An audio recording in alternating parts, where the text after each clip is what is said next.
एक पुराने शहर में तंग गलियों के बीच एक छोटी सी खानकाह थी। इस खानकाह का दरवाजा हमेशा बंद रहता था, मगर लोग कहते थे कि जो शख्स दिल के शौर से तंग आ जाए, वो इस बंद दरवाजे के सामने बैठ जाए तो उसका बोझ हल्का हो जाता है। इसी शहर में हारिस रहता था। इसके पास सब कुछ था, नौकरी, घर, इज्जत, मगर उसके दिल में अजीब सी बेचैनी थी। नमाज पढ़ता था, दुआएं भी मांगता था, मगर दिल जैसे कहीं उटका हुआ था। एक रात वो बहुत थका हुआ था।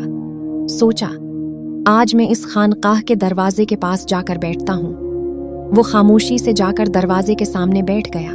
रात गहरी थी, हवा हल्की थी और शहर सो चुका था। कुछ देर बाद उसे महसूस हुआ जैसे कोई उसके दिल से पूछ रहा हो, तुम क्या चाहते हो?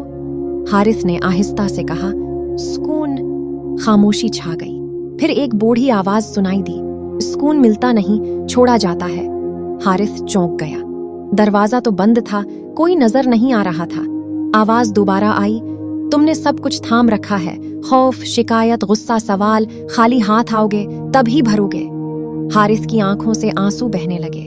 उसे याद आया वो सब लम्हे जो वो दिल में दबाए बैठा था। उसने आंखें बंद की और आहिस्ता कहा, या अल्लाह, मैं छोड़ता हूँ। जो मेरा नहीं, जो मेरे बस में नहीं, मैं छोड़ता हूँ। हुआ कुछ और ठंडी हो गई, दिल हल्का होने लगा। बूढ़ी आवाज ने कहा, जब तुमने छोड़ना सीख लिया तब तुमने पाना शुरू कर दिया। सुबह हुई। हारिस की आंख खुली तो वो दरवाजे के सामने ही बैठा था। खानकाह वैसी ही खामोश थी, दरवाजा बंद था, मगर अब उसके दिल में शौर नहीं था।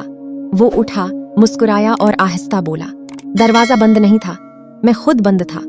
और वो सुकून के साथ वापस चला गया।